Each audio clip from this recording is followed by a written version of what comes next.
Welcome to Guanchi TV, and today I'll be reviewing the DJI Ronin RS2, specifically with the Blackmagic 6k. This review will be divided into two parts. The first part I'll be talking about the gimbal and all of its features, then moving on to how to set up your Blackmagic 6k with the RS2. So let's get started with what's in the box.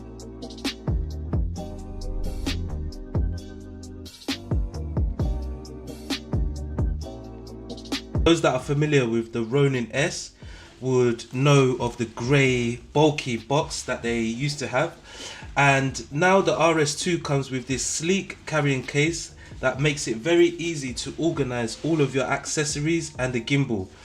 It's nice and compact, making it easy to travel with, or if you want to put it into another bag. The bag is divided into two sections. The top part is for your accessories and the bottom part is for the gimbal itself. So let's start with the accessories.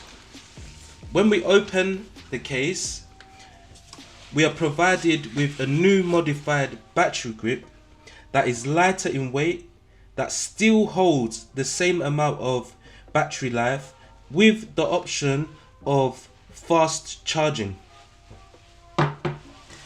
The Pro Combo also comes with a phone holder that you can attach to the gimbal if you would like to attach your mobile phone to control the gimbal.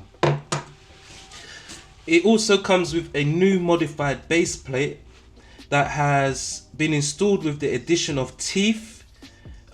This is so that you can more acutely adjust your setup, and it just makes setting up your camera and the whole gimbal setup much easier. The fact that you can finely tune on that axis.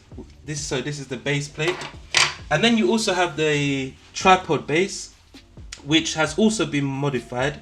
It's a lighter weight, it's easier to take out the legs, and it just feels more refined. You have a briefcase holder, so if you need to do low shots, it just makes it more easy to hold the gimbal. You now have this arm that enables you to adjust the gimbal just for easier to hold. So you have that, and then in this part here you have a lot of tools: focus motor and focus rod. So you attach your focus motor to the focus rod. I won't take all of these items out, but you're equipped with tools, extra screws, camera base. One is slightly more risen than the other, and I'll be showing you more of these tools later in the second part of the video. And then also, what's important to remember, you're equipped now with the RavenEye image transmitter. So this just makes controlling the gimbal a lot easier, and if you're working on set with multiple crew members, you will need this for them to be able to see what's being shot. So moving on to the second part, this is where our gimbal is, and as you can see, DJI have upgraded the gimbal arm. It's now carbon fiber. You can feel that it's lighter in weight and has a really nice sleek design to it, and you have your individual lock axis switches here to open and lock them back, and also been updated with a touchscreen in which you can pretty much adjust all features of your gimbal here. I have also decided to buy the small rig counterweights. If you're using a slightly heavier setup with the Blackmagic cameras, I would definitely recommend getting the small rig counterweights, even though you don't need it. But if your setup is slightly heavier, I've noticed that you can get more stable shots by adding these counterweights to the side. And then you're also equipped with all the necessary wires that you need for camera and gimbal control. Okay, so I'm now going to show you how to set up your gimbal with the Blackmagic 6k. I am using the Blackmagic 6k with a 35 to 80mm lens with a small rig full cage, and I have a CFast card as my memory. To remember is any attachments you are placing onto your cage, you want to make sure they're centered to the camera. As this camera is slightly left heavy, we want to make our setup as easy as possible by placing everything into the center. So let's get started. We will get our stabilizer and our battery grip. Okay, and the first thing you want to do is set up your gimbal into an L shape. So we've got our battery grip attached. We get our tripod legs.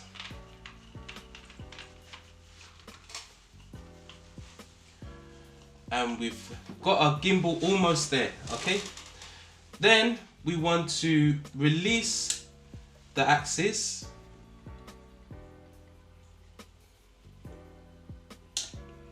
And the shape that you're aiming for is this L shape here. So you always want to start setting up your gimbal from this shape here. So you can see the L there and the arm L here. Our base onto the camera. So you can do this without the small rig cage, but I always use the small rig cage because it enables me to go from gimbal to handheld very easily. As I mentioned before, the camera is very left heavy, so we want to place this to the right to push the camera as far right as possible. And what I usually do is always place it on this top right hand side. So we'll just insert that. Next step, what we want to do is add our focus motor rod. Now the issue with using the small rig cage is that if I place it on my camera base, the rod is restricted by the cage. So what we will do is place our rod onto the small rig cage. You have two holes there and you place it, the screw in the furthest right and place it in the furthest right hole on your small rig cage. We are now going to insert our focus rod. So you just slide that in here and then you tighten it. And the next step, what I'm going to do is insert or wrap around my gear strip for the focus motor. You want the teeth to be facing outwards so that your focus motor can lock onto it. Onto the focus motor. With the focus motor, you want to make sure the flat part of the focus motor is facing away from you and the wheel is facing towards you. I'm not sure if you can see that. Once I have it locked in place, then I will tighten it. So my camera is ready. Now, we'll bring the gimbal back and you'll add your base plate. For Blackmagic cameras, you want to slide the base plate quite far to the back. Once that's in place, we will then slide our camera onto the base plate. You can see there's not much space between this arm and the camera itself, so you want it as far to the right as possible. And if you take a look at the back, yep, you can see there's not too much space. Okay, so before I begin setting up the axis, I'm just going to attach my focus motor to the gimbal using the Type-C to Type-C. And what you want to do is remove this panel here, located on the left-hand side of the gimbal. So it's heavily recommended you attach everything before stabilizing your setup. Insert the focus motor into the second port. So you have 3 ports and you insert it into the second. I will also attach the RavenEye, and there's a slot for the RavenEye that just goes underneath at the bottom, and you slide that in there. And I will use the Type-C and the second Type-C to Type-C cable. So So this will go into the back, and this will go into the bottom port. Yep, so you have that into the bottom port. The next step is to connect your RavenEye to your camera using the mini HDMI to the HDMI port of your camera. Now, I've taken out all the protectors here just because it makes it easier to insert different tools into my camera. I'm not going to be using the lens cap, so make sure to take that off. Okay, so now we're going to begin with our tilt axis. The lock is just located at the back here. Release that lock, and as soon as I've done that, you can see that the camera fell backwards, which means that my camera is back heavy. If it's back heavy, I need to move the camera mount base plate forwards. If it's top heavy, I need to move my plate backwards, depending on the setup you have. And our aim of setting up our gimbal is that in any position we place the camera, we want it to stay there, okay? So as I can see, it's still swinging. I will need to move on to this arm here and tweak it up and down until it's in the right position where wherever I move it backwards or forwards, so it's back heavy, I'll just move that forwards. So we've done our tilt axis, and as you can see, any position that I move the camera in, it stays there, which means that is stable. So what we'll do, we'll lock our axis back, and then we'll move on to the roll axis. So with the roll axis, which is located here at the back, you just want to release that. And I advise, whenever you release an axis, just make sure you've got hold of your camera just so it doesn't swing about completely. All the way to the right. Place it here, it rolls back to the right. So what I'm going to do is use my counterweight. I said at the beginning, our objective here is that in any direction we place our camera, it should stay there. So I've got my clamp affixed, and now you can see as I've added the clamp, it just moves completely to the right. So now I can adjust it by moving the roll axis over to the left. That's pretty good. Right. Yeah, okay. I'm happy with that. Okay, so we have one more axis left, which is the pan axis. So you've almost made it.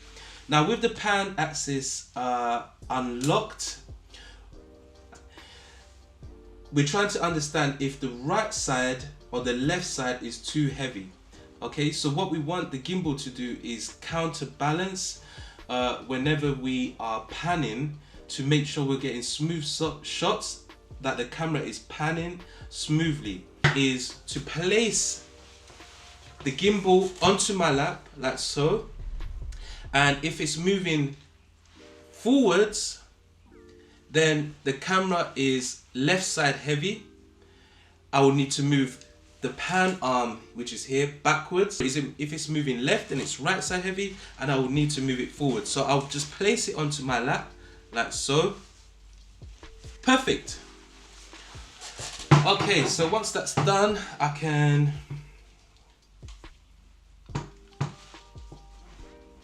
lock this axis back. Okay, so our camera is now stable. We just need to calibrate it. And I would recommend always calibrating your camera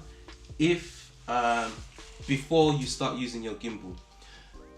And before we calibrate, we're going to unlock all of our axes. So the roll is unlocked and the tilt is unlocked. Okay, so now we're ready to power on our gimbal.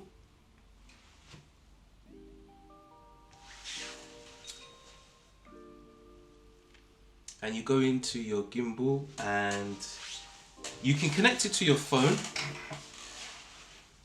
or you can press this icon on the top left hand side and then press start collaboration. If you have a very heavy setup, I would suggest turning super smooth on. This just puts more payload into your motors to maintain that heavy weight.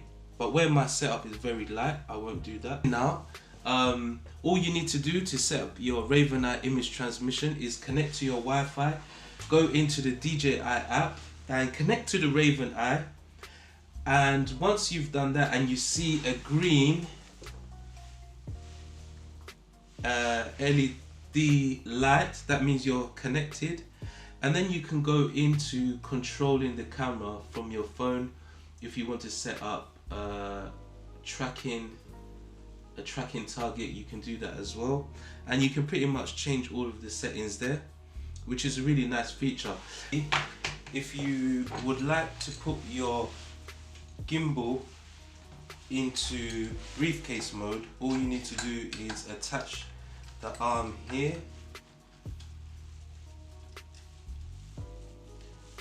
and then place your tripod leg into here like so, and then that enables you to put the camera into briefcase mode. Also on the other side here, if you wanted to attach your phone holder, you could do the same thing on that side there. So hopefully that helps with setting up the RS2 with your Blackmagic. If there's any questions, put them in the comment section below. Hopefully that's brought you some more insight into how to set up your Blackmagic 6K with the Ronin RS2. If you'd like to see test footage using the RS2, then click this next video here.